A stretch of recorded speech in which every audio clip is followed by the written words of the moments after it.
Bismillahirrahmanirrahim. Innahu laqawlu rasulin karim dhi quwwatin 'inda dhil 'arsy makin.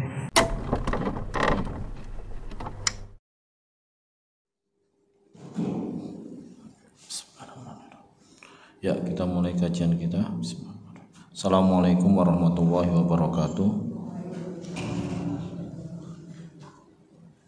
Innal hamdalillah nahmaduhu wa nasta'inuhu wa nastaghfiruh wa na'udzu billahi min shururi anfusina wa min sayyiati a'malina. May yahdihillahu fala mudhillalah wa may yudlil fala hadiyalah. Wa ashhadu an la ilaha illallah wahdahu la syarikalah wa ashhadu anna Muhammadan abduhu wa rasuluhu la nabiyya ba'dah. Allahumma shalli wa sallim wa barik ala Muhammad wa ala alihi wa sahbihi wa man tabi'ahum bi ihsanin ila yaumil qiyamah. Amma ba'du.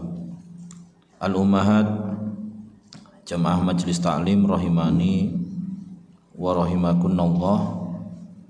Kita lanjutkan kembali kajian kita, yaitu pada siang hari ini, pekan pertama, kita akan melanjutkan kajian kita dari kitab Riyadhus Shalihin yang disusun oleh Al-Imam Nawawi rahimahullahu ta'ala, di mana kita masih mempelajari bab al-mujahadah, yaitu bersungguh-sungguh di dalam melaksanakan kebaikan-kebaikan dan menjauhi segala larangan-larangan.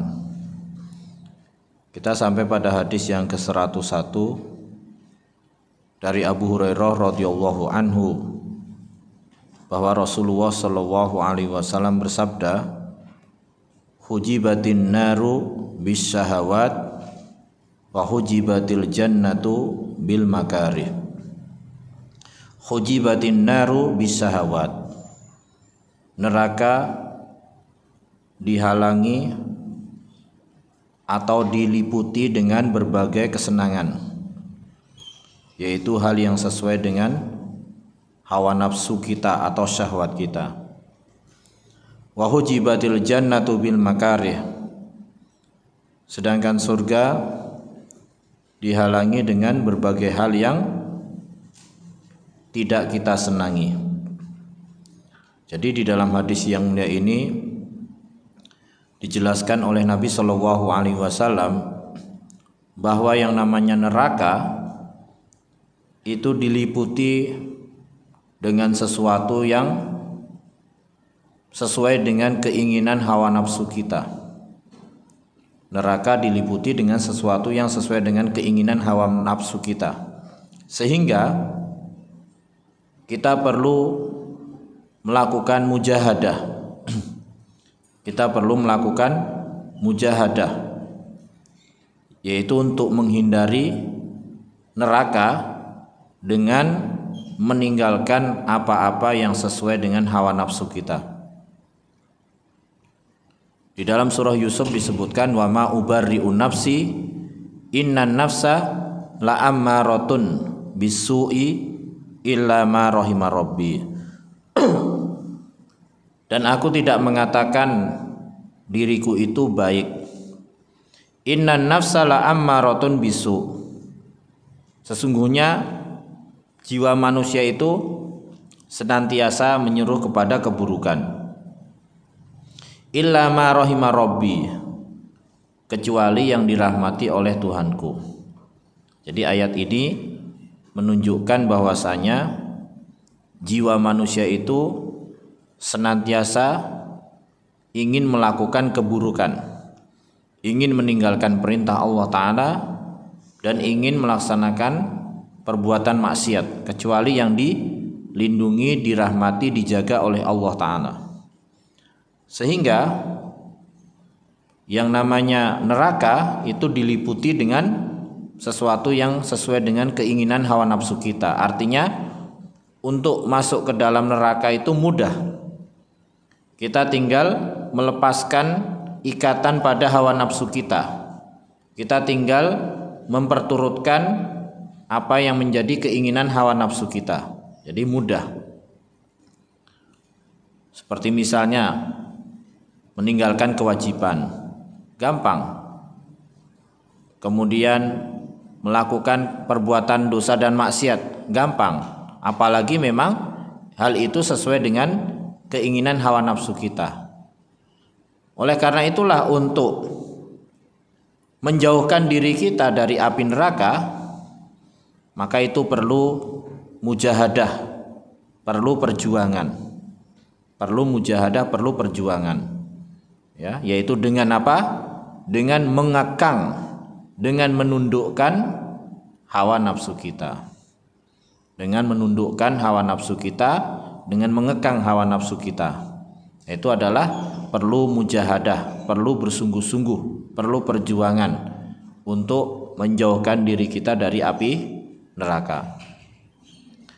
Demikian juga sebaliknya, wa hujibatil jannatu bil makarih. Sedangkan surga itu dihalangi atau diliputi dengan hal-hal yang tidak kita senangi. Masuk surga itu sulit, karena surga itu adalah dagangan Allah, dan dagangan Allah itu mahal, sebagaimana di dalam hadis, ala inna sil'atallahi ghaliyah, ala inna sil'atallahil jannah. Ketahuilah bahwasanya dagangan Allah itu mahal. Ketahuilah bahwasanya dagangan Allah itu surga. Jadi surga itu sesuatu yang mahal. Ya, untuk mendapatkannya kita harus menundukkan hawa nafsu kita, harus bermujahadah, untuk melakukan sesuatu yang sebenarnya tidak sesuai dengan keinginan kita. Jadi surga itu diliputi dengan hal-hal yang kita benci, yang tidak menyenangkan, karena tidak sesuai dengan hawa nafsu kita. Misalnya sholat, itu sesuatu yang berat. Wa innaha lakabiratun illa 'alal khosyiin. Sesungguhnya salat itu adalah sesuatu yang berat kecuali bagi orang-orang yang khusyuk. Maka orang-orang yang diberi rahmat oleh Allah, orang yang tunduk kepada Allah, maka di dalam melaksanakan perintah-perintah Allah Ta'ala untuk mendapatkan surga itu dimudahkan oleh Allah. Kenapa dimudahkan oleh Allah? Karena dirinya diberi rahmat, dilindungi, ditolong oleh Allah Ta'ala. Jadi dia dapat menundukkan hawa nafsunya, yaitu dengan mengerjakan sesuatu yang memang berat. Tidak hanya sholat, semua kewajiban-kewajiban itu secara umumnya berat. Makanya termasuk ribat itu bukan hanya berjaga-jaga di perbatasan peperangan, tapi juga menyempurnakan wudhu alal makarih ketika dalam kondisi kita tidak siap, seperti dalam kondisi dingin. Maka menyempurnakan wudhu seperti itu adalah ribat, di mana pahalanya sangat besar. Karena dalam kondisi kita melakukannya itu berat, sesuatu yang tidak kita sukai, kita tetap mujahadah di dalam melakukannya. Termasuk juga memperbanyak langkah kaki menuju masjid. Nah, itu juga sesuatu yang berat, apalagi di waktu malam, di waktu subuh yang gelap. Karena kebanyakan manusia lebih suka untuk beristirahat.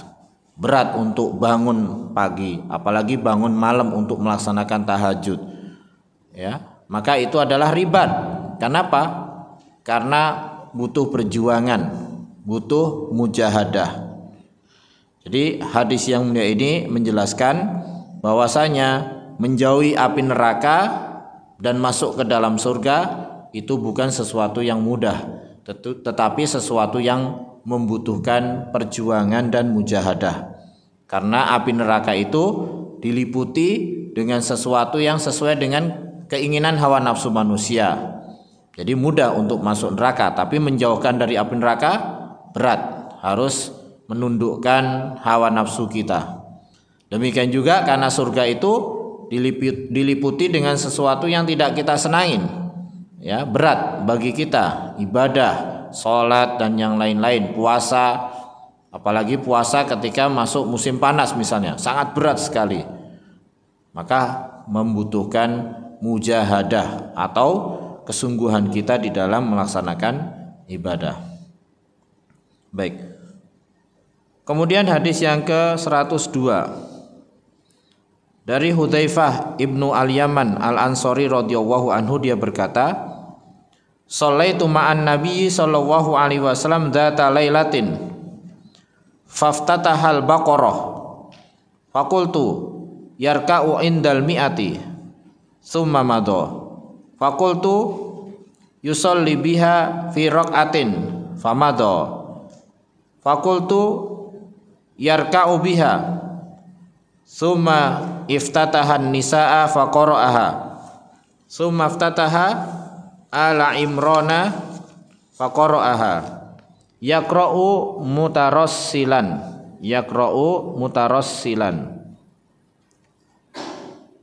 idza marra bi ayatin fiha tasbih sabbaha wa idza marra bi su'alin sa'ala wa idza marra bi ta'awudin ta'awadza thumma raka'a faja'ala yaqul subhana rabbiyal azim fakana ruku'uhu nahwan min qiyamihi thumma qala sami Allahu liman hamidah rabbana lakal hamdu thumma qama tawilan qariban mimma raka' thumma sajada faqala subhana rabbiyal a'la fakana sujuduhu qariban min qiyamih.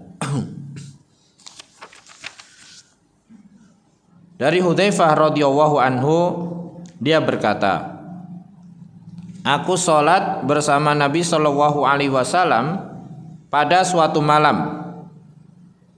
Lalu beliau memulainya dengan surah Al-Baqarah. Lalu aku berkata, beliau ruku' ketika ayat yang ke-100. Kemudian beliau melanjutkan. Lalu aku berkata, beliau sholat dengan surah Al-Baqarah dalam satu rakaat. Lalu beliau melanjutkan. Lalu aku berkata, beliau rukuk dengannya. Kemudian beliau memulai surah An-Nisa dan membacanya. Kemudian beliau mulai membaca surah Ali Imran, lalu membacanya. Beliau membacanya dengan perlahan, tartil. Apabila melewati ayat yang di situ ada tasbih, beliau bertasbih. Dan apabila melewati ayat yang di situ ada permohonan, beliau pun memohon. Dan apabila melewati ayat yang di situ ada ta'awud, yaitu mohon perlindungan, maka beliau pun memohon perlindungan. Kemudian beliau rukuk. Kemudian beliau mengucapkan subhana rabbiyal azim, di mana rukuk beliau kira-kira sama dengan berdirinya. Kemudian beliau mengucapkan sami Allahu liman hamidah rabbana lakal hamdu. Kemudian beliau berdiri dengan berdiri yang kira-kira sama dengan rukuknya. Kemudian beliau sujud. Kemudian beliau mengucapkan subhana rabbiyal a'la. Dan ketika itu sujudnya kira-kira sama dengan berdirinya. Jadi hadis yang mulia ini menjelaskan tentang apa? Kesungguhan, mujahadah Nabi Shallallahu Alaihi Wasallam di dalam melaksanakan sholat qiyamul lail, tahajud. Ya. Beliau padahal sudah diampuni dosa-dosanya yang telah lalu dan akan datang, tetapi beliau masih senantiasa melakukan mujahadah, yaitu bersungguh-sungguh di dalam menjalankan ibadah. Bahkan di dalam riwayat sampai kaki beliau yang mulia bengkak, atau di dalam riwayat pecah-pecah. ketika ditanya oleh Aisyah radhiyallahu anha mengapa beliau melakukan itu padahal dosa-dosa beliau telah diampuni yang telah lalu maupun yang akan datang, maka beliau menjawab, afala akunu abdan syakura, yaitu mengapa aku tidak menjadi hamba Allah yang bersyukur. Nah, jadi kalau Rasulullah Shallallahu Alaihi Wasallam saja yang mana sudah diampuni dosa-dosanya yang telah lalu dan akan datang, beliau ibadahnya seperti itu. Bagaimana pula kita yang belum dijamin diampuni dosa-dosa kita yang telah lalu dan akan datang, belum dijamin bahwa setiap amal ibadah kita itu diterima dikabulkan oleh Allah Ta'ala. Ya, secara logika harusnya lebih bersungguh-sungguh lagi, karena Nabi Shallallahu Alaihi Wasallam saja yang sudah dijamin, yang sudah diampuni dosa-dosanya yang telah lalu dan akan datang, beliau beribadah seperti ini. Nah, ini menunjukkan bahwa Nabi Shallallahu Alaihi Wasallam tuh ingin mengajarkan kita makna hakiki dari bersyukur. Jadi hakikat dari bersyukur itu adalah mengerjakan ibadah dengan bersungguh-sungguh, dengan maksimal, dengan mujahadah. Karena kalau bersyukur itu dengan mengucapkan sekedar alhamdulillah, maka itu sesuatu yang mudah. Maka kebanyakan orang akan mengatakan saya bersyukur. Tapi ketika bersyukur itu adalah menggunakan kenikmatan untuk ibadah, maka akan sedikit sekali orang yang bersyukur. Dan itulah fakta dan kenyataannya. Wa qalilun min ibadiyas syakur. Ya, sedikit sekali hamba-hambaku yang bersyukur, kata Allah. Berarti yang paling banyak bukan yang bersyukur, tapi yang kufur. Yang paling banyak itu yang kufur. Yang bersyukur sedikit. Kenapa sedikit? Padahal banyak orang yang mengucapkan alhamdulillah, bahkan banyak orang yang berzikir. Kenapa dianggap yang bersyukur itu sedikit? Karena yang namanya bersyukur itu yang hakiki adalah dengan menggunakan kenikmatan itu untuk bersungguh-sungguh dalam ibadah. Makanya di dalam ayat i'malu ala Dawuda syukra. I'malu, beramalah kalian wahai keluarga Daud. Untuk apa? Diperintahkan oleh Allah Ta'ala untuk beramal, beribadah, syukron, sebagai bentuk syukur kepada Allah Ta'ala. Jadi itulah makna yang hakiki dari bersyukur yang ingin disampaikan oleh Nabi Shallallahu Alaihi Wasallam kepada kita, yaitu sholat dengan bersungguh-sungguh, ibadah dengan bersungguh-sungguh. Di mana di dalam hadis ini sahabat Hudzaifah radhiyallahu anhu mengisahkan, saya sholat bersama Nabi Shallallahu Alaihi Wasallam satu malam, yaitu ini sholat tahajud, bukan sholat wajib, bukan sholat fardu. Ada kemungkinannya dilakukan di bulan Ramadan, ya. Lalu beliau membuka dengan surah Al-Baqarah. Artinya Nabi Shallallahu Alaihi Wasallam setelah membaca surah Al-Fatihah, beliau membaca surah Al-Baqarah. Itu yang sangat panjang sekali kan, paling panjang. Lalu Hudzaifah mengatakan, barangkali Nabi Shallallahu Alaihi Wasallam akan ruku setelah ayat yang ke-100. Jadi Hudzaifah berpikir bahwa Nabi Shallallahu Alaihi Wasallam itu akan ruku setelah ayat yang ke-100. Ternyata sampai di ayat yang ke-100 Nabi Shallallahu Alaihi Wasallam lanjut. Lalu Hudzaifah pun berkata, mungkin beliau akan sholat dengan surah Al-Baqarah ini 1 rakaat. Ternyata setelah selesai Al-Baqarah beliau tidak ruku, tapi lanjut dengan membaca surah An-Nisa. Lanjut dengan membaca surah An-Nisa. Kemudian selesai surah An-Nisa pun beliau tidak ruku juga. Bahkan dilanjutkan dengan surah Ali Imran. Dengan surah Ali Imran. Dan setelah selesai surah Ali Imran, baru Nabi Shallallahu Alaihi Wasallam ruku. Nah, ini menunjukkan bahwa 1 rakaat beliau membacanya lebih dari 4 juz. Dalam 1 rakaat itu membacanya lebih dari 4 juz. Bayangkan, padahal Nabi Shallallahu Alaihi Wasallam sudah diampuni dosa-dosanya. Tapi memang Nabi Shallallahu Alaihi Wasallam itu berbeda dengan kita, ibu-ibu. Beliau diberikan kemudahan oleh Allah Ta'ala untuk melakukan ibadah. Beliau diberi kekuatan oleh Allah Ta'ala, tidak seperti kita untuk melakukan ibadah. Makanya ketika Nabi Shallallahu Alaihi Wasallam puasa, itu seringkali beliau melakukan wisol, yaitu apa? Tidak berbuka puasa, tapi menyambung puasa terus sampai berapa hari. Itu namanya wisol. Dan Nabi Shallallahu Alaihi Wasallam melarang umatnya untuk melakukan wisol. Kalau mau melakukan wisol sampai sahur aja. Jadi tidak buka nggak apa-apa, tapi tetap sebelum subuh harus sahur untuk melanjutkan puasa lagi. Ketika Nabi Shallallahu Alaihi Wasallam ditanya kenapa beliau melakukan wisol, kenapa beliau melarang umatnya melakukan wisol, beliau mengatakan bahwa saya di waktu malam diberi makan, diberi minum oleh Allah Subhanahu wa Ta'ala. Jadi tidak seperti kita. Artinya beliau memang benar-benar diberi makan oleh Allah, atau beliau, kata sebagian ulama, diberi kekuatan untuk melaksanakan ibadah. Jadi sama seperti ini. Dalam sholat pun beliau Shallallahu Alaihi Wasallam diberikan kekuatan oleh Allah, yaitu di dalam 1 rakaat sholat malam beliau membaca lebih dari 4 juz. Perlu kita ingat bahwasanya qiyamul lail itu bagi Nabi Shallallahu Alaihi Wasallam itu diwajibkan, Bu. Ya. Jadi qiyamul lail bagi Nabi Shallallahu Alaihi Wasallam itu diwajibkan. Kalau bagi umatnya sunnah.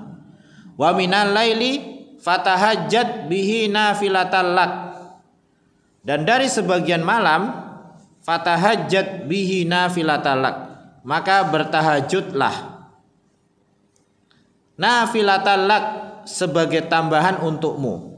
Ada yang menafsirkan sebagai tambahan untukmu itu adalah tambahan kewajiban. Jadi selain sholat 5 waktu dan yang lain, misalnya Jumat dan yang lain, maka Allah Ta'ala tambahkan kewajiban untuk Nabi Shallallahu Alaihi Wasallam itu mengerjakan sholat tahajud atau qiyamul lail. Sehingga bagi Nabi Shallallahu Alaihi Wasallam sholat tahajud itu jadi wajib. Bayangkan, kalau kita tahajud itu wajib akan memberatkan kita. Jangankan sholat tahajud, sholat 5 waktu saja kadang-kadang kita berat. Tapi memang demikian, Bu. Yang namanya manusia itu semakin kedudukannya tinggi di sisi Allah Ta'ala, semakin mulia di sisi Allah Ta'ala, maka kewajibannya semakin berat, tanggung jawabnya semakin besar. Jadi tidak seperti yang dianggap oleh sebagian orang sekarang, yang sebaliknya, ketika seseorang itu sudah mencapai tingkatan wali, sudah mencapai tingkatan yang tinggi, ya kan, sudah mencapai tingkatan yakin, dia nggak usah sholat lagi, nggak apa-apa, dia bebas. Bahkan dia bebas melakukan dosa dan maksiat. Sebagian menganggap begitu kan? Nah, itu bertentangan, bertolak belakang dengan Nabi Shallallahu Alaihi Wasallam, di mana kedudukan beliau semakin mulia di sisi Allah, perintah dan kewajibannya semakin bertambah, semakin berat. Dan itu memang secara logika manusia pun seperti itu, ya kan? Jadi kalau kita mendengar ini wali, dia nggak usah sholat, nggak apa-apa, secara logika juga nggak masuk akal. Di dunia ini misalnya ibu-ibu, kalau ada orang ya di sebuah perusahaan jabatannya semakin tinggi, tanggung jawab dan tugasnya semakin berat atau enggak? Nah, semakin berat kan? Mana ada yang namanya pejabat jabatannya semakin tinggi semakin santai. Ya kelihatannya santai, tapi dia mikir terus, kesana kemari, rapat, gini, buat konsep. Beda dengan orang yang kerja di lapangan, tinggal ngerjain apa yang disuruh, pakai tenaga, tidak banyak menggunakan pikiran, santai. Jadi itu memang sesuai, karena tingkat kedudukan orang semakin tinggi, kewajibannya semakin besar. Makanya Nabi Shallallahu Alaihi Wasallam beliau ditambahkan kewajiban oleh Allah Ta'ala, yaitu sholat tahajud atau qiyamul lail. Tapi perlu kita ketahui ya Bu, bahwasanya Nabi Shallallahu Alaihi Wasallam itu tidak selalu sholat malam sepanjang malam. Jadi jarang-jarang. Jadi beliau tidak selalu melakukan qiyamul lail itu sepanjang malam dari isya sampai menjelang subuh, enggak. Itu jarang-jarang. Kenapa demikian? Karena Rasulullah Shallallahu Alaihi Wasallam mengajarkan kita bahwa tubuh kita juga punya hak, keluarga kita juga punya hak. Maka beliau melarang. Bahkan ketika ada orang datang bahwa saya akan bangun terus di waktu malam, sholat sepanjang malam terus, gak tidur, maka beliau menegur, ya kan? Beliau mengatakan saya juga sholat, saya juga tidur, saya juga puasa, saya juga berbuka, dan saya juga menikah dengan wanita. Berarti ini menunjukkan bahwa Nabi Shallallahu Alaihi Wasallam itu tidak selalu melakukan qiyamul lail itu dalam artian sepanjang malam sampai subuh, enggak. Tapi setiap hari sholat qiyamul lail. Bahkan ketika beliau pernah sakit nggak bisa qiyamul lail, diganti waktu siangnya, dikodok waktu siangnya, beliau sholat 12 rakaat. Tapi untuk qiyamul lail sepanjang malam terus beliau tidak selalu melakukan. Jadi justru yang sesuai dengan sunnah itu adalah qiyamul lail itu ya sesuai dengan qiyamul lail Nabi Daud alaihissalam. Jadi tidak dari sejak isya sampai menjelang subuh sholat terus, enggak, jarang-jarang. Baik, kemudian di dalam hadis ini dijelaskan bahwa Nabi Shallallahu Alaihi Wasallam membaca 3 surah yang mulia tadi, Al-Baqarah, An-Nisa, dan Ali Imran. Mutarossilan, bacanya juga enggak cepet-cepet, tapi tarossul, yaitu pelan-pelan, sesuai dengan kaidah tajwid, dengan tartil. Bayangkan, jadi kalau dibaca cepet aja ini masih lama, 3 surat panjang. Apalagi Nabi Shallallahu Alaihi Wasallam membacanya itu dengan tartil. Makanya dalam satu riwayat beliau itu selesai sholatnya itu menjelang subuh. Tapi sekali lagi perlu kita pahami bahwa ini bukan yang selalu dilakukan Nabi Shallallahu Alaihi Wasallam, yaitu sholat dari isya sampai menjelang subuh. Ya, itu jarang-jarang beliau Shallallahu Alaihi Wasallam melakukan.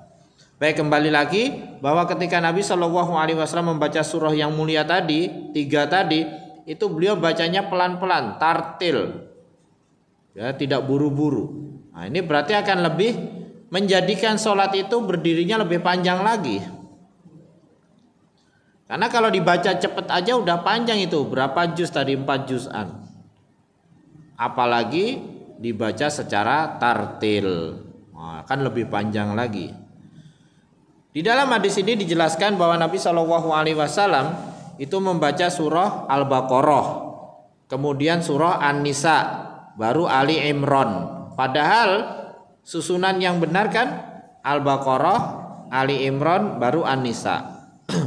Maka ini menjadi dalil bahwasanya boleh seseorang itu di dalam 1 rakaat membaca lebih dari 1 surah dan tidak urut.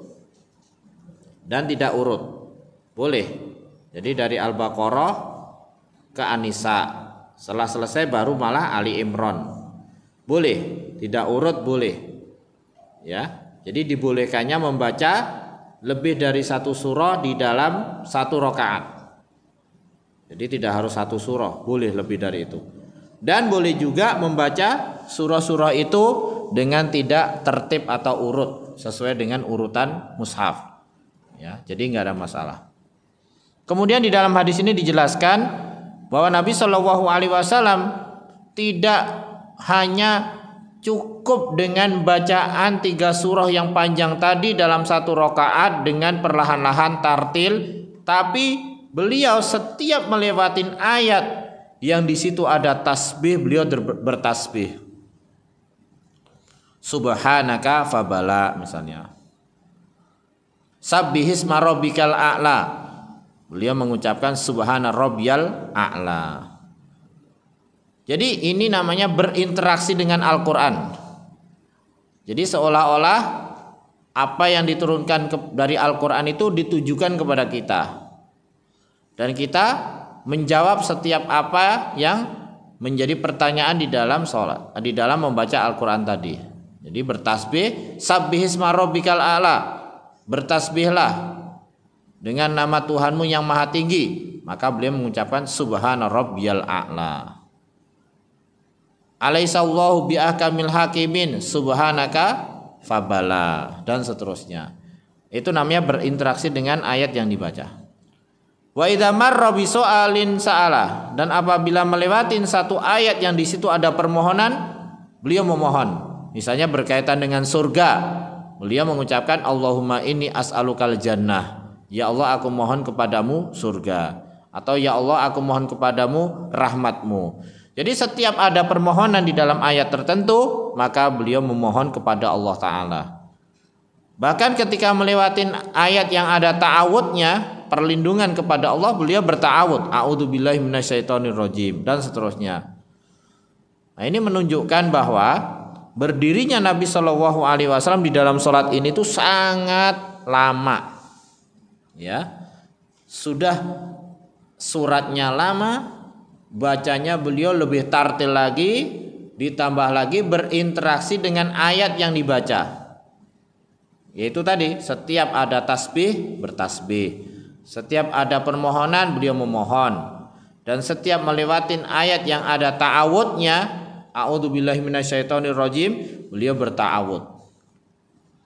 Summa raka'a, kemudian beliau ruku. Nah, jadi baru ruku setelah sekian lama. Di mana beliau mengucapkan di dalam rukuknya subhana rabbiyal azim, subhana rabbiyal azim. Di sini sebenarnya tidak disebutin minimal berapa, maksimal berapa. Maka sebagian ulama mengatakan bahwa kita boleh membaca subhana rabbiyal azim lebih dari 3 kali.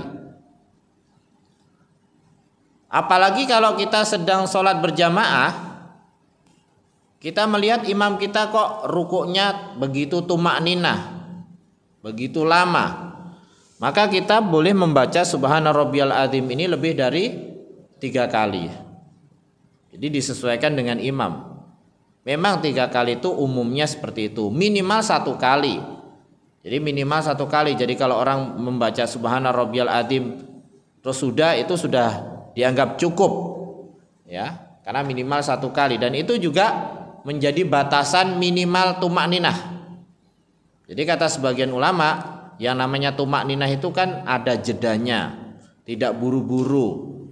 Itu batasan minimalnya ketika kita membaca zikir dalam rukun itu 1 kali. Misalnya tumakninah di dalam ruku, berarti membaca subhana rabbiyal azim 1 kali, itu minimalnya. Tapi maksimalnya boleh lebih dari itu. Cuman yang paling nyunahnya adalah 3 kali. Di mana beliau ruku sekitar sama dengan berdirinya. Nah, ini menunjukkan bahwasanya kalau kita sholat itu ada kalanya berdirinya lama, maka rukuknya juga dianjurkan lama, seimbang. Walaupun nggak benar-benar lamanya seperti berdirinya kan, kira-kira seperti itu. Sehingga jangan sampai orang sholat berdirinya lama, rukuknya cepat sekali, sujudnya cepat sekali, duduknya cepat sekali. Enggak. Jadi harus seimbang, kata ulama, harus seimbang. Kalau berdirinya yang lama, rukun yang lain juga lama, walaupun enggak benar-benar sama.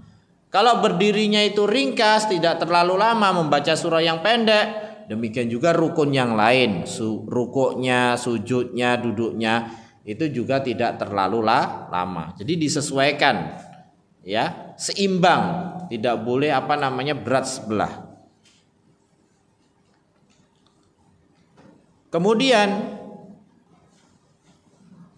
ketika beliau bangun dari ruku, beliau mengucapkan Sami Allahu liman hamidah, Rabbana lakal hamdu. Ini menjelaskan bahwasanya ketika seseorang itu sholat sendiri atau menjadi imam, dia mengucapkan Sami Allahu liman hamidah dan Rabbana lakal hamdu. Sebagian ulama berpendapat kalau berjamaah, ya kan, yang mengucapkan Rabbana lakal hamdu itu hanya makmum. Imam hanya mengucapkan Sami Allahu liman hamidah. Tapi saya mengambil pendapat Al-Imam Asy-Syafi'i rahimahullah ta'ala, juga pendapat dari Syekh Al-Albani rahimahullah, bahwasanya imam menggabungkan antara tasmi' dan tasbih. Tasmi' Sami Allahu liman hamidah dan Rabbana lakal hamdu. Demikian juga makmum menggabungkan antara Sami Allahu liman hamidah, Rabbana lakal hamdu. Karena sebagian berpendapat kalau makmum enggak mengucapkan Sami Allahu liman hamidah, berdasarkan dalil apa? Idza qala al-imam Sami Allahu liman hamidah, berarti seolah-olah makmum enggak mengucapkan kan? Maka ucapkanlah Rabbana walakal hamdu. Padahal hadis yang mulia ini bukan menjelaskan, kata sebagian ulama ya, bukan menjelaskan kalau makmum itu enggak mengucapkan Sami Allahu liman hamidah, tapi hadis ini menjelaskan kalau makmum itu mengucapkan Rabbana lakal hamdu itu setelah imam Sami Allahu liman hamidah. Jangan sampai mendahului, itu maksudnya. Bukan berarti kok makmum itu tidak mengucapkan Sami Allahu liman hamidah. Jadi itu pendapat yang saya ambil, yaitu bahwa imam dan makmum sama-sama menggabungkan antara tasmi' Sami Allahu liman hamidah dan Rabbana lakal hamdu. Nah, kemudian di dalam riwayat ini Rabbana lakal hamdu. Di dalam riwayat yang lain ibu-ibu boleh ditambahkan wa, Rabbana walakal hamdu, itu juga boleh. Atau boleh ditambahkan dengan Allahumma di depannya, Allahumma Rabbana lakal hamdu, Allahumma Rabbana walakal hamdu. Jadi ada 4 versi ya, ada 4 versi. Versi yang pertama Rabbana lakal hamdu, enggak pakai Allahumma dan enggak pakai wa. Nah, versi yang berikutnya adalah pakai wa, Rabbana walakal hamdu, tapi enggak pakai Allahumma. Versi yang ketiga adalah pakai Allahumma tapi enggak pakai wa. Versi yang keempat adalah pakai Allahumma dan pakai wa, Allahumma Rabbana walakal hamdu. Dan semuanya ada riwayatnya. Silakan mau memilih Rabbana walakal hamdu atau Allahumma Rabbana lakal hamdu, Allahumma Rabbana walakal hamdu atau Rabbana walakal hamdu. Ada 4 versi ya. Nah, kemudian ketika i'tidal, beliau sallallahu alaihi wasallam itu berdirinya lama juga, kira-kira seperti ruku. Nah, ini menunjukkan bahwasanya setiap rukun kalau berdirinya lama itu juga dilamakan, walaupun tidak benar-benar sama dengan lamanya berdiri, tapi diperkirakan sama. Jadi tidak berat sebelah, berdirinya lama, rukuknya cepat, enggak. Jadi Nabi Shallallahu Alaihi Wasallam senantiasa menyeimbangkan ya, setiap rukun itu dari sisi panjang pendeknya. Kemudian sujud. Nah, demikian juga sujud Nabi Shallallahu Alaihi Wasallam itu kira-kira sama dengan berdirinya. Ini sekali lagi ya menjadi sunnah bahwa dalam sholat itu rukun-rukun yang kita lakukan itu kira-kira lamanya sama. Kalau berdiri, yang jadi patokan apa? Berdirinya. Nah, kalau berdirinya lama, baca surat panjang, rukuknya juga dianjurkan lama. Hampir sama dengan berdiri, tapi itu kan nggak mesti sama lah ya kan. Jauh bener kan, rukuk selama misalnya sejam kan berat banget. Demikian juga i'tidalnya juga kira-kira sama, lama juga. Terus sujudnya juga, terus duduk di antara 2 sujud, kemudian sujud lagi. Kemudian Nabi Shallallahu Alaihi Wasallam sujud mengucapkan Subhana Rabbiyal A'la. Boleh ditambah Subhana Rabbiyal A'la wa bihamdih juga boleh. Dan ini tentu seperti yang kita pelajari tadi minimal sekali. Jadi satu kali membaca zikir itu menurut sebagian ulama adalah batas minimal tumak ninah. Batas minimal seseorang itu tumak ninah, yaitu membaca zikir ini minimal 3 kali. Di mana sujudnya Nabi Shallallahu Alaihi Wasallam qoriban min qiyamihi. Nah, ini kira-kira hampir sama dengan berdirinya. Sekali lagi menunjukkan seimbangnya sholat Nabi Shallallahu Alaihi Wasallam. Baik, di dalam hadis yang mulia tadi kan disebutkan kalau melewatin ayat yang ada tasbihnya beliau bertasbih, ayat yang berisi permohonan beliau memohon, ayat yang berisi ta'awud beliau mohon perlindungan. Apakah berinteraksi seperti ini boleh dilakukan di dalam setiap sholat ataupun tidak? Nah, di sini khilaf ulama ibu-ibu. Ada yang mengatakan ini hanya boleh dilakukan dalam sholat sunnah. Kenapa? Karena Nabi Shallallahu Alaihi Wasallam di dalam riwayat ini kan ketika sholat malam. Berarti kalau sholat wajib nggak boleh, karena tidak ada dalilnya. Ya. Apalagi sholat wajib itu kan anjurannya adalah tidak lama-lama banget. Idza amma ahadukumun nas fal yukhafif. Apabila salah seorang dari kalian itu mengimami manusia, hendaklah dia meringankan. Jadi sholat fardu, sholat wajib itu sunnahnya justru adalah meringankan kepada jamaah. Sehingga kalau seorang imam di dalam sholat wajib mengimami jamaah, kemudian dia setiap ada ayat tentang tasbih dia subhana rabbiyal a'la atau subhana rabbana walak dan sebagainya. Lama nanti subhanaka fabala misalnya, lama, makin tambah lama. Belum lagi kalau ada ayat tentang permohonan, memohon, kemudian ada lagi ayat tentang ta'awud, berta'awud kepada Allah, mohon perlindungan kepada Allah, nanti akan menjadi lama sholatnya. Padahal imam itu hendaknya meringankan. Nah, makanya di sini ada yang mengatakan kalau dalam sholat fardu tidak dianjurkan berinteraksi seperti ini. Kalau dalam sholat sunnah silahkan. Ada yang melarang secara keseluruhan, Bu. Kenapa? Karena dianggap menambah-nambah lafaz di dalam Al-Quran atau di dalam sholat. Misalnya di dalam Al-Quran ya, alaihissallahu bi'ahkamil hakimin subhanaka fabala, itu kan dianggap menambah lafaz di dalam Al-Quran. Tapi pendapat yang paling tengah, Allahu a'lam, adalah boleh, tapi tidak terlalu dianjurkan di dalam sholat fardu.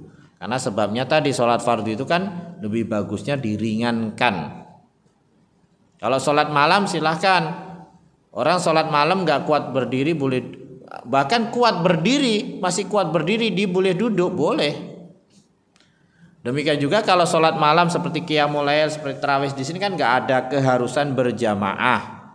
Tidak ada keharusan berjamaah. Jadi setiap orang ya silakan. Dan tidak harus berjamaah itu dengan imam yang pokok di masjid, enggak.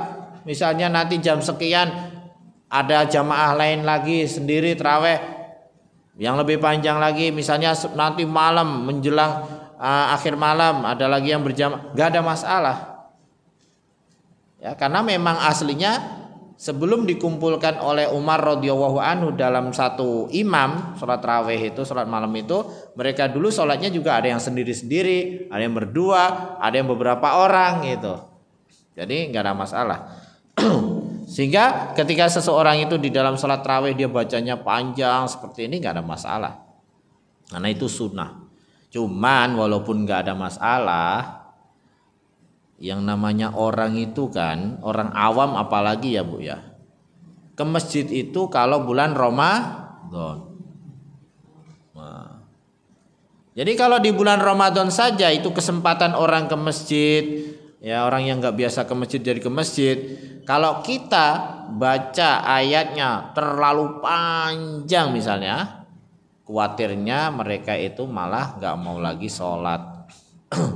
Mereka bilang, wah, sholat pas Ramadan aja lamanya begini, apalagi sholat yang biasa Akhirnya mereka mengambil kesimpulan berarti pada waktu-waktu biasanya juga lama, sholatnya panjang, ini nggak mau jamaah. Ketika Ramadan pun hanya dapat berapa hari mundur. Jadi bukannya nggak boleh, cuman melihat kondisi jamaah. Karena kita kan sebenarnya gini ya, di satu sisi kita diperintahkan menghidupkan sunnah, diantaranya adalah tulul qiyam. Nah, sholat yang paling bagus kan tulul qiyam, tulul kunut, yaitu berdirinya lama, bacaannya tentu panjang. Tapi di sisi yang lain kita juga diperintahkan untuk mengajak manusia ke masjid, diperintahkan untuk memakmurkan masjid. Nah, jadi kalau kita misalnya ada dua pilihan, kita bacanya panjang terus tapi jamaahnya berkurang karena masih awam, atau kita bacanya nggak terlalu panjang tapi jamaahnya itu istiqomah, ya tentu kita pilih yang kedua, nggak usah panjang banget tapi jamaahnya istiqomah. Kenapa? Karena kan di dalam hadis nih, orang kalau sholat nih berjamaah 2 orang dengan 3 orang pahalanya lebih banyak yang 3 orang. 3 orang dengan 4 orang lebih banyak 4 orang. Jadi semakin banyak pahala jamaahnya semakin besar. Semakin besar. Berarti ini kan anjuran untuk ngajak orang ke masjid supaya semakin banyak orang semakin banyak pahala yang dilakukan. Nah, seperti itu. Kemudian hadis yang mulia ini menjadi dalil bagaimana Nabi Shallallahu Alaihi Wasallam bermujahadah, bersungguh-sungguh ya di dalam melaksanakan ibadah kepada Allah Taala, terutama tahajud atau qiyamul lail. Nah, bahkan saking kuatnya Nabi Shallallahu Alaihi Wasallam melakukan qiyamul lail, hadis yang berikutnya menunjukkan bahwa sahabat itu ada yang nggak kuat sampai berniat buruk untuk meninggalkan Nabi Shallallahu Alaihi Wasallam, ninggalin sendiri, saking lamanya. Nah, sebagaimana di dalam hadis yang ke-103 dari Ibnu Mas'ud radhiyallahu anhu, dia berkata, "Sholaitu ma'an Nabi Shallallahu Alaihi Wasallam lailah. Fa'atalal qiyam hatta hamamtu bi amri su'in qila wa ma hamamta bih qala hamamtu an ajlisa wa ada'ahu." Jadi Ibnu Mas'ud radhiyallahu anhu mengatakan, aku sholat bersama Nabi Shallallahu Alaihi Wasallam suatu malam. Berarti ini juga menunjukkan sholatnya sholat malam qiyamul lail. Tapi tidak disebutkan apakah ini bulan Ramadan ataupun tidak ya. Apa hukum berjamaah sholat malam? Ulama mengatakan kalau itu di luar Ramadan tidak dianjurkan, kecuali ya kadang-kadang, kecuali bersama keluarga. Nah, jadi kalau bersama keluarga nggak apa-apa walaupun di luar Ramadan. Tapi kalau di bulan Ramadan memang dianjurkan berjamaah. Jadi di sini ada kemungkinannya Nabi Shallallahu Alaihi Wasallam berjamaah karena ada sahabat yang lain. Atau kalau ini bukan ada kemungkinannya ini di bulan Ramadan karena ada sahabat yang lain. Tapi kalau memang bukan di bulan Ramadan, berarti ini menunjukkan boleh berjamaah sholat malam kadang-kadang. Ya, jadi kadang-kadang berjamaah. Tapi kalau Ramadan memang beda, dianjurkan berjamaah, bahkan pahalanya besar. Man qoma ma'al imami hatta yansorif kutibalahu qiyamul lailah. Barang siapa yang berdiri bersama imam sampai selesai, maka ditulis untuknya pahala berdiri sepanjang malam. Jadi aku sholat bersama Nabi Shallallahu Alaihi Wasallam suatu malam. Fa'atalal qiyam. Lalu Nabi Shallallahu Alaihi Wasallam memanjangkan berdirinya, sebagaimana tadi disebutkan bahwa sholat itu yang paling afdol adalah tulul kunut, panjang kunutnya. Artinya kunut ini panjang lama berdirinya, jadi nggak buru-buru, bacaannya panjang. Karena di dalam riwayat Abu Dawud tulul qiyam, riwayat Imam Abu Dawud itu dengan bunyi tulul qiyam. Sholat yang paling afdol adalah sholat yang paling lama berdirinya. Nah, di sini Nabi Shallallahu Alaihi Wasallam melaksanakan sunnah tadi, yaitu memperpanjang berdiri di waktu sholat malam. Hatta hamamtu bi amri su'in. sampai-sampai saya memiliki niat maksud untuk berbuat tidak baik. Kemudian Ibnu Mas'ud ditanya, maksud buruk apa yang kau lakukan? Maka beliau menjawab, saya berniat untuk duduk dan meninggalkan Nabi Shallallahu Alaihi Wasallam. Jadi udah tinggalin aja sendiri, saking lamanya mungkin kesel. Itu sampai ada perasaan seperti itu. Bukan karena benci kepada Nabi Shallallahu Alaihi Wasallam, bukan karena nggak suka sholat di belakang Nabi Shallallahu Alaihi Wasallam. Cuman masalahnya apa tadi, ibu? Saking nggak kuatnya berdiri bersama Nabi Shallallahu Alaihi Wasallam. Bahkan dalam riwayat itu sampai menjelang subuh baru selesai. Makanya sebagian salafus saleh juga ada yang seperti itu. Utsman radhiyallahu anhu pernah sholat itu sepanjang malam cuma 1 rakaat, tapi dari isya sampai menjelang subuh. Baca Al-Quran, bu, mengkhatamkan Quran semuanya, Utsman. Berarti apa hukum sholat malam sepanjang malam? Boleh, cuman nggak terlalu digalakkan. Karena Nabi Shallallahu Alaihi Wasallam juga tidak melakukannya terus menerus, bu, jarang-jarang. Makanya ada riwayat bahwa Imam Abu Hanifah rahimahullah taala itu sholat subuh dengan wudhu isya 40 tahun. Katanya beliau selama 40 tahun, bu, kalau nggak salah 40 tahun ya, sholat subuh dengan wudhu waktu isya. Berarti kalau sholat subuhnya nggak wudhu lagi, beliau nggak tidur berarti. Berarti qiyamul lail sepanjang malam. Nah, itu kata sebagian ulama, riwayatnya nggak bisa dipastikan. Kenapa? Karena bertentangan dengan petunjuk Nabi Shallallahu Alaihi Wasallam yang memerintahkan kita itu untuk memberikan hak kepada badan kita untuk istirahat.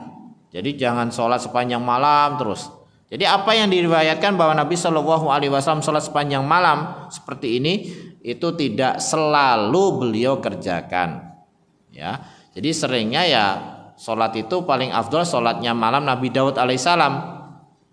Tidur sampai habis sisa sampai pertengahan malam, ya kan? Kemudian bangun, sholat malam. Sampai kapan? Sampai tersisa 3/3 malam. Nah, terus kemudian tidur lagi. Kemudian baru bangun sholat subuh. Jadi sholatnya itu hanya 2/3 dari setengah malam. Nah, seperti itu qiyamul lail yang paling afdol, yaitu qiyamul lailnya Nabi Dawud alaihi salam. Baik, jadi hadis yang tadi dan yang kita pelajari ini menunjukkan bahwa Nabi Shallallahu Alaihi Wasallam itu bermujahadah, bersungguh-sungguh, maksimal di dalam melaksanakan sholat malam atau tahajud. Karena keutamaan sholat malam itu sangat besar sekali. Berikutnya hadis yang ke-104 dari Anas radhiyallahu anhu. Rasulullah Shallallahu Alaihi Wasallam bersabda, yatba'ul mayyita salasah, ahluhu wa maluhu wa amaluhu, fayarji'u usnani wa yabqa wahidun, yarji'u ahluhu wa maluhu wa yabqa amaluhu. Dari Anas bin Malik bahwa Rasulullah Shallallahu Alaihi Wasallam bersabda, orang yang meninggal akan diikuti 3 perkara. Jadi kalau orang sudah meninggal, kemudian sudah dimandikan, dikafani, disolatkan, kemudian dibawa ke pemakaman, itu diikuti oleh 3 perkara. Ahluhu, keluarganya, ya, keluarganya itu ngiringin dia.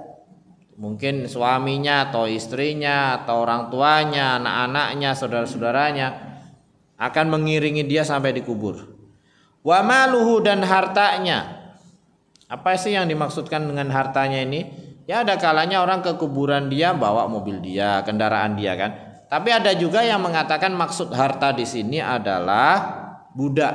Nah, jadi ketika orang itu meninggal, budak atau hamba saya itu kan harta kan, diperjualbelikan. Itu mengikuti jenazahnya sampai dikubur. Wa amaluhu, dan yang ketiga yang mengikutinya adalah amalnya, perbuatannya. Wayarji usnani wa yabqa wahidun. Yang 2 kembali pulang, yang satunya tetap menemani. Yarji'u ahluhu wa maluhu. Yang dua kembali pulang tadi adalah keluarganya dan hartanya.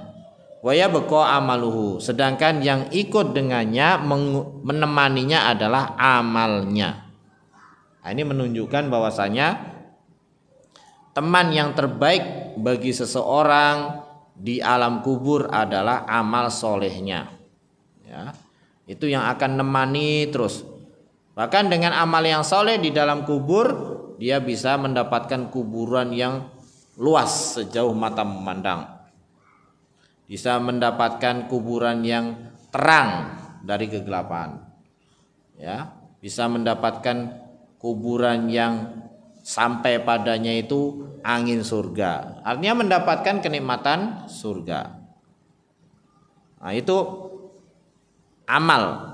Sedangkan harta dan keluarga semuanya pulang. Keluarganya nggak ada yang mau menemani di kubur. Hartanya juga nggak ada yang mau menemani di kubur. Kalau ada sebagian orang yang hartanya itu ikut di kubur, biasanya diambil oleh orang, dibongkar, dicuri. Wah, misalnya dia dikubur dengan jamnya yang mahal, diambil. Orang yang tahu pasti mengendap-endap itu, ambil. Karena sayang. Mendingan untuk warisan kalau harta yang mahal kan, emasnya, peraknya. Jadi yang menemani hanya satu, amalnya. Nah, karena hanya amal yang menemani kita di dalam kubur, maka kita di sini dianjurkan untuk bermujahadah, bersungguh-sungguh untuk memperbanyak amal kebaikan. Tapi tidak hanya memperbanyak amal kebaikan, tapi juga bersungguh-sungguh untuk meningkatkan kualitas amal kita. Kenapa? Karena yang namanya amal itu tidak cukup hanya banyak, tapi juga harus benar dan baik, yaitu harus ikhlas dan sesuai dengan tuntunan Rasulullah Shallallahu Alaihi Wasallam. Banyak tapi tidak ikhlas, tidak sesuai tuntunan, ya nggak akan diterima. Sedikit tapi sesuai dengan tuntunan dan ikhlas, itu akan lebih baik. Tapi bukan berarti memperbanyak amal nggak penting, nggak. Tetap penting. Di samping meningkatkan kualitasnya, juga penting meningkatkan kuantitasnya. Kenapa demikian? Karena kalau kita memiliki amal yang banyak, kemungkinan diterimanya lebih besar. Kalau yang ini tidak diterima, kemungkinan yang lain diterima. Nah, coba kalau orang itu hanya beramal satu-satunya itu, ternyata nggak memenuhi syarat, ya udah amalnya cuma satu, nggak diterima lagi. Maka kesempatan untuk diterima, kemungkinan diterimanya kecil. Tapi kalau banyak, kemungkinan diterimanya banyak, besar.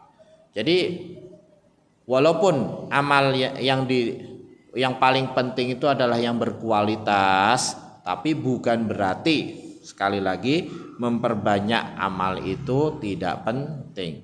Penting juga bermujahadah untuk memperbanyak amal, bersungguh-sungguh bermujahadah untuk meningkatkan kualitas amal kita.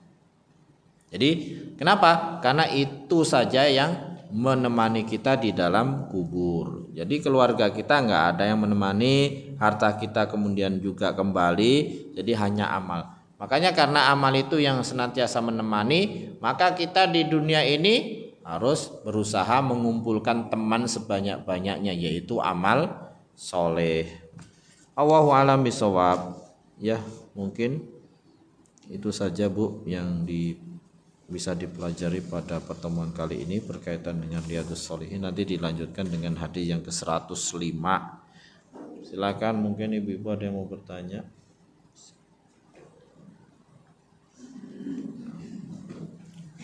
Oh, banyak.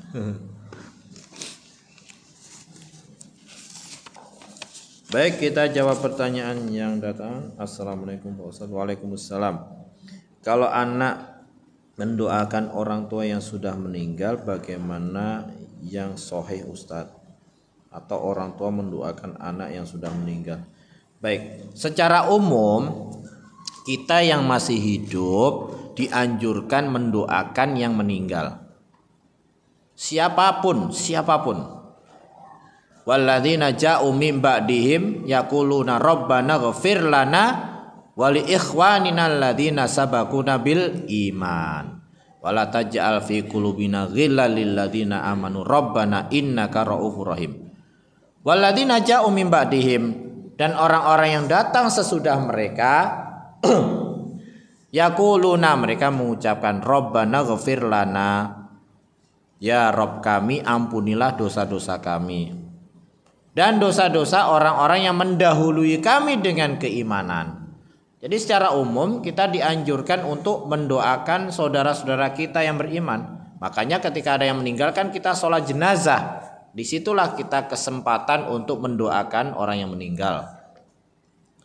Akan tetapi doa untuk yang meninggal itu akan lebih berarti kalau itu dari anak kepada orang tua.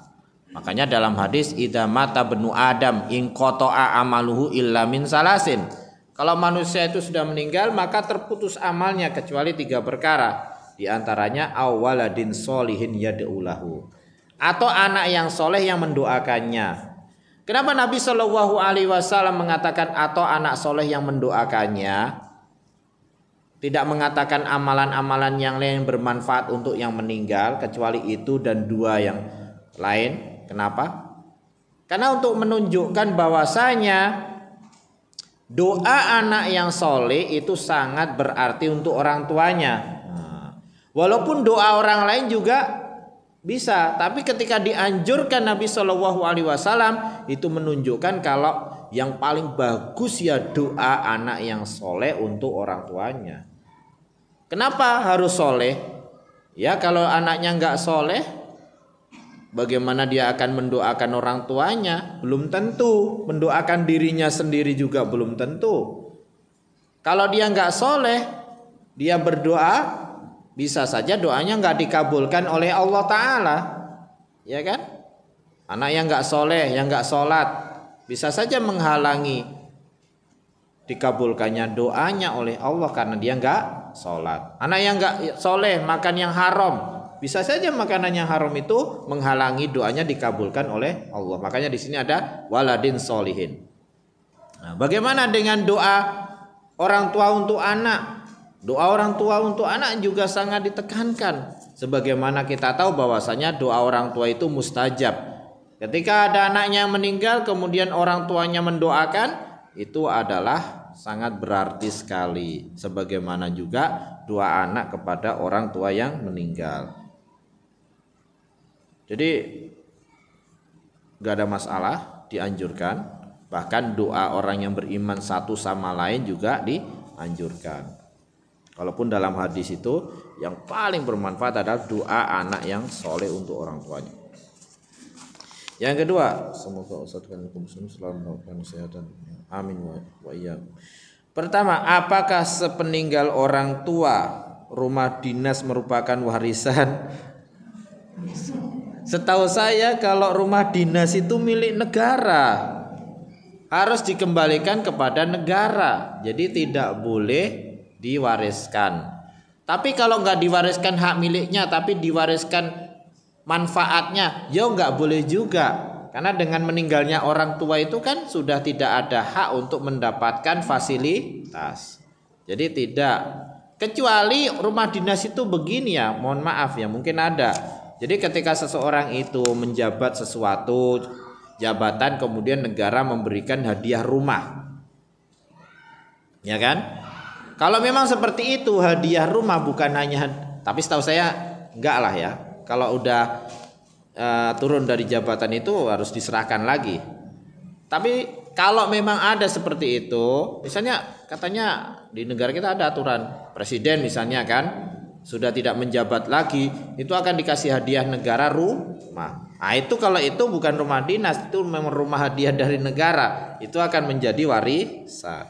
Allahu a'lam bishawab.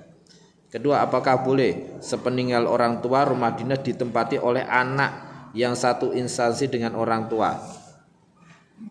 Kalau akadnya itu dari awal rumah dinas itu untuk orang tua, berarti anaknya tidak boleh menempati. Tapi kan dia satu instansi, walaupun satu instansi. Kecuali memang sudah lapor ke kantornya, atasannya mengatakan ya sudah, karena orang tuanya meninggal, sekarang yang nempatin anaknya, dan itu harus secara resmi ya, nggak boleh diganti turun temurun seperti itu. Karena sebenarnya itu kan milik negara ya.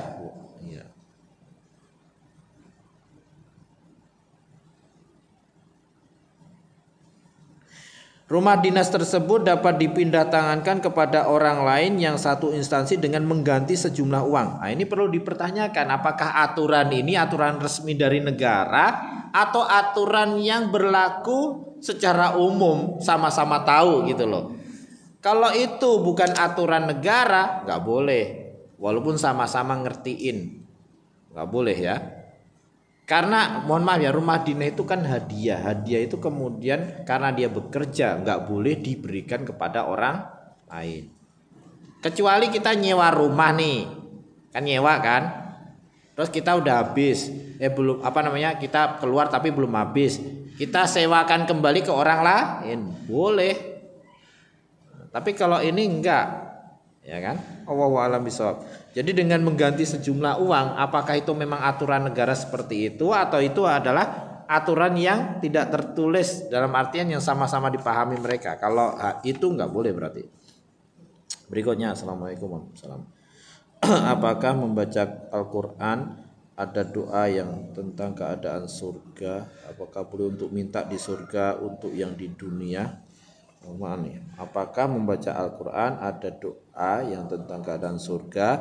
Apakah boleh untuk minta yang di surga untuk maksudnya mungkin ketika ada ayat-ayat yang menjelaskan tentang kenikmatan surga, terus kita berdoa supaya kita mendapatkan kenikmatan itu di dunia sebelum di surga. Ya, di satu sisi kita berdoa minta kenikmatan sebesar apapun di dunia nggak ada masalah. Cuman nggak akan mungkin dapat menjangkau kenikmatan surga. Karena kenikmatan surga yang disebutkan di dalam ayat-ayat, hadis-hadis itu hanya gambaran. Dalam artian itu gambaran itu maksudnya apa? Dalam artian hakikatnya jauh lebih dari itu. Karena kalau memang kenikmatan yang di surga itu plek seperti yang digambarkan dalam Quran hadis, berarti semua orang tahu kenikmatan surga. Padahal yang jelasnya kan kenikmatan surga itu dirahasiakan. Fala ta'lamu nafsun ma ukhfiya lahum. Tidak ada siapapun yang tahu kenikmatan yang disembunyikan untuk mereka di surga. Jadi nggak ada yang tahu. Nah, tapi ketika di Quran disebutkan, di hadis disebutkan, itu hanya gambaran, tapi hakikatnya jauh lebih nikmat. Jadi sah-sah aja sih kalau kita baca Quran ada kenikmatan surga seperti itu, kita mohon kepada Allah di dunia, gak ada masalah. Itu mungkin termasuk bab minta kenikmatan yang ada di dunia. Kemudian berikutnya, assalamualaikum warahmatullahi wabarakatuh. Apakah ada janji Allah Subhanahu wa taala kepada umatnya selalu menjalankan mengerjakan sholat malam, sholat tahajud? Sholat tahajud atau sholat malam tentu banyak sekali keutamaannya.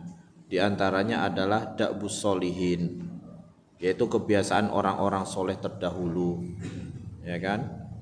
Demikian juga sholat malam itu kalau nggak salah menjadi jalan membuka rezeki kita. Tapi walaupun banyak keutamaan sholat malam, maka jangan sampai kita ini ketika sholat malam tujuannya untuk mendapatkan kenikmatan dunia. Karena setiap ibadah apapun walaupun di sana ada kenikmatan dunia yang didapatkan dari itu, tapi tujuan kita sebaiknya adalah kenikmatan akhirat. Nah, itu yang utama. Ya, jadi jangan sampai kemudian orang misalnya sholat malam supaya apa? Supaya dapat rezeki yang banyak. Ya kan, sholat duha supaya dibukakan rezekinya. Nanti kalau dia hanya mengharapkan seperti itu saja, maka dia tidak akan mendapatkan kenikmatan surga. Ya, man kana yuridul hayatad dunya wa zinataha nuwaffi ilaihim a'malahum fiha wa hum fiha la yubkhasun ulaika alladzina laisa lahum fil akhirati illan nar wa habita ma sana'u fiha wa batilun ma kanu ya'malun. Yaitu surah Hud ayat 15. Barang siapa yang menghendaki kehidupan dunia dan perhiasannya maka kami sempurnakan balasannya di dunia dan dia tidak dirugikan, tapi dia adalah orang yang di akhirat tidak mendapatkan kecuali neraka. Nah, dan sia-sialah apa yang dia kerjakan di dunia dan batil apa yang dia kerjakan di dunia. Wa batilun ma kanu ya'malun, sia-sia, terhapus. Itu bagi orang yang sholat untuk dunia, puasa untuk dunia, sedekah untuk kenikmatan dunia. Jadi sebenarnya gini ya, tingkatan tujuan beramal itu yang pertama hanya akhirat saja. Yang kedua, dia mengharapkan akhirat juga mengharapkan dunia. Tapi akhiratnya nomor satu, bukan dunianya. Terus yang ketiga, tidak mengharapkan akhirat, hanya mengharapkan dunia. Nah, itu yang sia-sia. Karena kalau orang mengharapkan akhirat saja, Bu, itu akhirat pasti dapat, dunia juga nggak mungkin nggak dapat. Nah, itu yang paling utama. Allahu a'lam bishawab. Assalamualaikum warahmatullahi wabarakatuh. Bagaimana berdoa yang benar? Karena ada yang bilang kalau kita berdoa Allah akan kabulkan untuk dunia, tapi di akhir nanti kita tidak punya apa-apa. Ini sudah. Jadi ini berdasarkan surah Hud tadi ya. Berdoa yang benar itu adalah berdoa untuk kebaikan akhirat, beribadah untuk kebaikan akhirat. Jadi kalau dunia itu ya nomor sekian lah. Misalnya contoh gini kan. Man ahabba an yubsatalahu fi rizki wa yunsa'alahu fi athari falyasil rahimah. Barang siapa yang ingin dipanjangkan umurnya, dilapangkan rezekinya, hendaklah dia menyambung silaturahim. Nah, itu kan Nabi Shallallahu Alaihi Wasallam tegas mengatakan bahwa silaturahim itu dapat memanjangkan umur, dapat melapangkan rezeki. Tapi ketika kita silaturahim kepada keluarga, orang tua di kampung, niat utamanya adalah untuk pahala akhirat, melaksanakan perintah Allah dan Rasulnya Shallallahu Alaihi Wasallam. Baru mungkin tujuan yang lainnya supaya dilapangkan rezeki, dipanjangkan umur, itu nggak apa-apa. Niat seperti itu. Tapi kalau orang itu semata-mata hanya untuk dilapangkan rezekinya, dipanjangkan umurnya, nanti di akhirat gak dapat apa-apa. Sama seperti dalam surah Hud tadi ayat 15. Ayat itu kan berkaitan dengan apa, Bu? Orang yang sholat hanya dunia. Artinya termasuk syirik, yaitu beramal untuk amalan akhirat hanya menghendaki dunia. Tapi di sini berdoa kepada Allah akan dikabulkan untuk dunia, tapi di akhirat nanti kita nggak punya apa. Ini kaitannya beda dong. Ini kaitannya bukan di dalam beramal ya, beribadah, tapi berdoa. Orang berdoa untuk kebaikan dunia apapun nggak ada masalah, Bu. Ini kaitannya dengan berdoa, bukan dengan beramal ya. Misalnya dia berdoa, ya Allah, mudah-mudahan saya diterima kerja di tempat tertentu, atau mudah-mudahan saya diterima di sekolah tertentu, mudah-mudahan saya dapat rezeki. Itu kan berdoa untuk dunia, nggak ada masalah, ya kan? Tapi jangan sampai doa kita itu hanya semata-mata untuk dunia. Karena kita ini seringkali berdoa itu hanya karena apa, Bu? Nggak punya duit berdoa. Tapi jarang-jarang kita berdoa itu mohon ampun kepada Allah. Makanya di malam Lailatul Qadar, di mana doa itu dikabulkan oleh Allah, doa kita itu yang paling bagus apa? Allahumma innaka afuwun tuhibul afwa fa'fu anni. Ya Allah, Engkau adalah Maha Pemaaf. Engkau mencintai sifat memaafkan, maka maafkanlah dosa kesalahanku. Ini menunjukkan apa? Bahwa di waktu yang paling mulia tersebut doa dikabulkan. Doa yang paling bagus itu mohon ampun dari dosa dan kesalahan. Karena kalau orang dosa-dosa dan kesalahannya diampuni oleh Allah Ta'ala, Bu, amalannya sedikit itu masih lebih bagus daripada amalnya banyak tapi dosanya banyak juga, ya. Itu. Allahu a'lam bishawab. Assalamualaikum warahmatullahi wabarakatuh. Waalaikumsalam warahmatullahi wabarakatuh. Bagus enggak kalau kita sholat qiyamul lail, witirnya dikerjakan sesudah sholat isya, terus rakaat lagi? Boleh. Jadi sholat witir itu boleh dikerjakan setelah isya langsung, tapi afdolnya adalah terakhir sebelum subuh. Kalau kita khawatir nggak bisa bangun sebelum subuh untuk sholat malam, ya tidak bisa bangun di pertengahan malam, maka kita sholat witirnya didahulukan sebagaimana Abu Bakar radhiyallahu anhu menyegerakan sholat witir setelah isya. Tapi kalau kita sudah sholat witir kemudian ternyata bisa bangun malam, maka kita sholat malam aja, nggak usah sholat witir. Jadi mana yang lebih afdol, diletakkan witirnya sesudah isya atau di akhir malam? Dua-duanya boleh, tapi mana yang lebih afdol tergantung kondisi kita.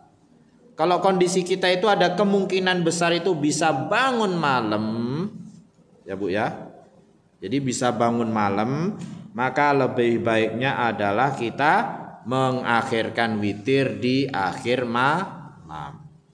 Tapi kalau ada kita ini kayaknya nggak bisa bangun malam, kemungkinan kecil bisa bangun malam, lebih bagusnya witir duluan daripada kita tidak jelas kemudian ternyata kebablasan malah nggak witir sama sekali. Apalagi kalau habis isya witir itu sudah tenang Bu. Ya, seandainya nanti bangunnya mepet, tinggal sholat 2 rakaat aja. Nah itu kalau tergantung masing-masing ya. Wallahu a'lam bishawab. Assalamualaikum warahmatullahi wabarakatuh. Ketika wanita belum menikah menjadi tanggung jawab orang tua. Betul. Ketika wanita belum menikah menjadi tanggung jawab orang tuanya. Kalau orang tuanya nggak mampu, miskin, menjadi tanggung jawab saudara laki-lakinya. Sampai kapan? Sampai dia menikah. Bahkan ketika dia menikah kemudian ditinggal mati suaminya atau diceraikan suaminya, tanggung jawab memberi nafkah wanita ini kembali lagi kepada keluarganya, kembali lagi ke orang tuanya. Tanggung jawab memberi nafkah. Jadi enak, wanita itu sama sekali nggak ada kewajiban memberi nafkah dirinya, keluarganya. Kalau orang tuanya nggak mampu, saudara lakinya. Gitu. Ketika wanita menikah menjadi tanggung jawab suami, betul. Jadi ketika wanita menikah ya jelaslah tanggung jawab suami. Masa ya tanggung jawab orang tuanya, enak yang jadi suaminya, ya kan? Jadi ketika dia menikah menjadi tanggung jawab suami yang memberi nafkah. Ketika wanita sudah ditinggal meninggal suaminya, siapa bertanggung jawab? Ya, tadi sudah jelaskan, yang bertanggung jawab adalah kembali kepada keluarganya. Ayahnya. Kalau ayahnya itu kemudian tidak mampu, maka yang wajib memberi nafkah adalah saudara lakinya. Kalau kenyataannya di zaman sekarang ini orang tuanya nggak memberi lagi nafkah, saudaranya juga, ya sudahlah, bismillah, dia memberi nafkah dirinya sendiri, kerja, itu perjuangan, pahalanya lebih besar.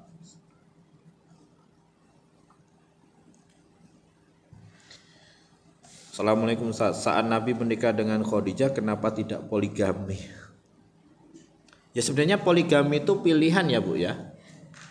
Jadi nggak mesti harus juga. Ya, jadi ketika itu mungkin Nabi SAW berpikir belum perlu untuk poligami. Ya. Beliau hanya poligami setelah Khadijah radhiyallahu anha meninggal. Kenapa? Ya mungkin karena memang pilihannya begitu, atau mungkin karena Khadijah radhiyallahu anha dianggap sudah memberikan semua yang beliau perlukan, jadi tidak ada hajat untuk poligami. Bisa juga mungkin Allahu alam ya Bu ya, karena ketika itu masih dalam keadaan di Mekah kan, masih tertindas ya kan, jadi beliau benar-benar fokus untuk berdakwah, demikian juga menghadapi kedoliman orang-orang kafir Quraisy. Nah, kenapa poligami Nabi setelah menikah dengan istri-istri menjadi populer? Ya memang, ya intinya pilihan sih ya. Jadi kalau kita nyari jawabannya kenapa, ya itu pilihan Nabi SAW, itu takdir. Jadi memang Nabi SAW itu mulai poligami setelah meninggal Khadijah radhiyallahu anha. Bahkan Nabi SAW putrinya Fatimah ketika menikah dengan Ali itu nggak boleh poligami. Tapi setelah Fatimah meninggal baru Ali radhiyallahu anhu menikah lagi dengan yang lain dan poligami. Nanti ada yang menanya, kenapa kok nggak ngebolehin, gitu kan? Sebenarnya pertama itu pilihan. kemudian yang namanya orang tua seorang wanita kalau dia menikahkan putrinya mensyaratkan kamu jangan poligami, itu kemudian diterima syaratnya, udah harus diikutin. Tapi kalau nggak ada menerapkan syarat kemudian di tengah jalan mantunya nikah lagi, ya nggak boleh disalahin. Seperti itu sih ya, ala kulli hal. Allahu alam. Assalamualaikum warahmatullahi wabarakatuh. Semoga Ustaz. Amin. Apabila kita terbangun dari tidur lalu melaksanakan sholat tahajud, apakah setelah selesai tahajud dilanjutkan dengan sholat witir lagi apabila telah melaksanakan sebelum kita tidur? Sedangkan ada yang mengatakan bahwa sholat witir itu sebagai penutup, dan bagaimana hukumnya sholat tahajud dan malam? Sebenarnya gini, tadi sudah jelaskan bahwasanya witir itu untuk mengganjilkan sholat malam. Waktu yang paling afdol memang diakhirkan. Tapi bukan berarti dilarang kita witir duluan. Kalau sudah witir duluan tidak perlu ditutup dengan witir lagi, karena ada hadis la witroni fi lailah. Tidak ada dua witir dalam satu malam. Ada sebagian ulama yang mengatakan kalau gitu digenepin dulu sebelum tahajud. Jadi kan tadi udah witir 3 rakaat kan, digenepin berarti sholat 1 rakaat. Jadi genep kan, kemudian sholat genep lagi, baru terakhir ditutup lagi dengan witir. Ada yang bilang begitu, tapi yang sahih Allahu alam udah cukup dengan witir yang pertama, tidak perlu digenepin dan nanti tidak perlu witir lagi. Pertanyaannya, bukannya dilarang sholat lagi setelah witir? Tidak ada larangannya. Bahkan Nabi SAW tuh pernah witir 9 rakaat. Setelah witir selesai, beliau sholat lagi 2 rakaat. Itu menunjukkan apa, Bu? Bahwa Nabi SAW setelah witir pernah sholat lagi. Jadi menutup sholat dengan witir, mengakhirkan sholat witir itu adalah sunnah. Jadi tidak harus. Tidak harus. Jadi kalau kita udah witir duluan ya nggak perlu witir lagi. Ya, Allahu a'lam bishawab. Ya, mungkin itu yang bisa kita jawab dari pertanyaan yang ada. Silahkan, mungkin ada yang mau bertanya lagi. Ya. Waalaikumsalam.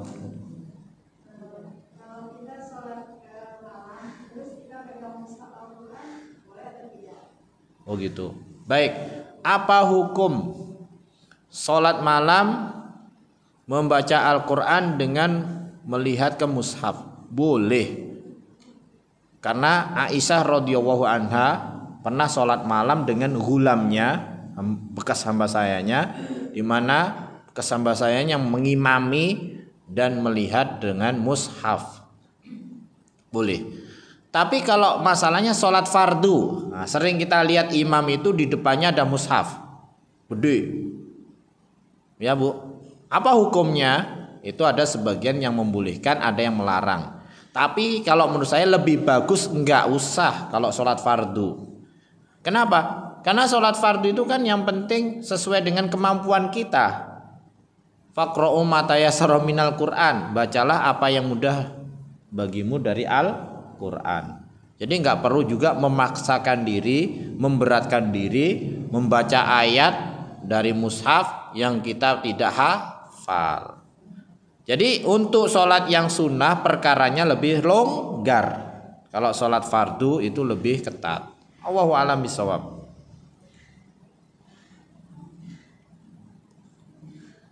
Ya, ada lagi Bu? Ya.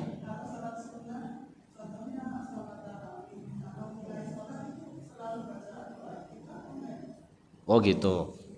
Jadi ketika kita sholat tarawih, apakah setiap awal rokaat itu kita baca iftitah atau cukup di awal saja? Di situ khilaf ulama. Kalau Al-Imam Syafi'i rahimahullah mengatakan setiap awal dari 2 rokaat itu baca iftitah.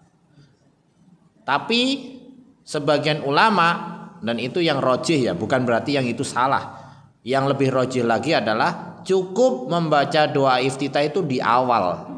Setelahnya nggak perlu lagi. Kenapa? Karena sebenarnya sholat tarawih Bu, 2 rakaat, salam 2 rakaat, salam 2 rakaat. Itu satu kesatuan.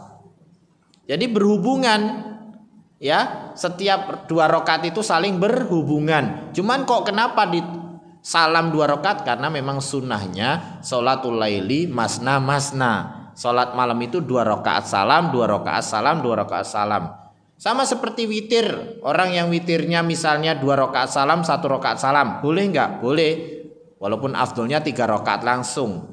Karena kalau yang 2 rakaat salam, 1 rakaat salam itu hadisnya Ibnu Hibban dari Ibnu Umar radhiyallahu anhuma. Itu juga iftitahnya cukup di awal. Bahkan ada yang mengatakan witir nggak perlu iftitah. Kenapa? Karena itu kan satu paket dengan sholat raweh itu semuanya. Allahu a'lam bishawab. Ya, itu yang rojih ya, sepaket. Iftitahnya cukup di awal.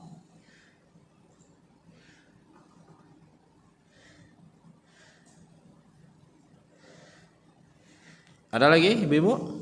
Silahkan.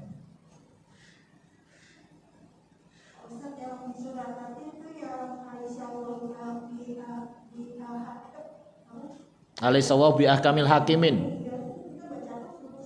Itu memang ya riwayatnya lemah.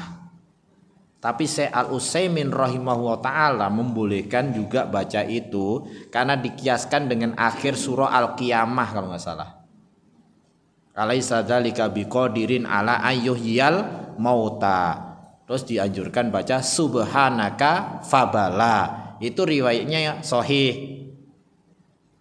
Sedangkan yang atin itu riwayatnya lemah. Tapi sebagian ulama seperti Syekh Al-Utsaimin rahimahullah mengatakan walaupun ini lemah tapi sama-sama dengan Al-Qiyamah, maka dikiaskan boleh baca doa itu. Subhanaka fabala. Allahu a'lam bishawab.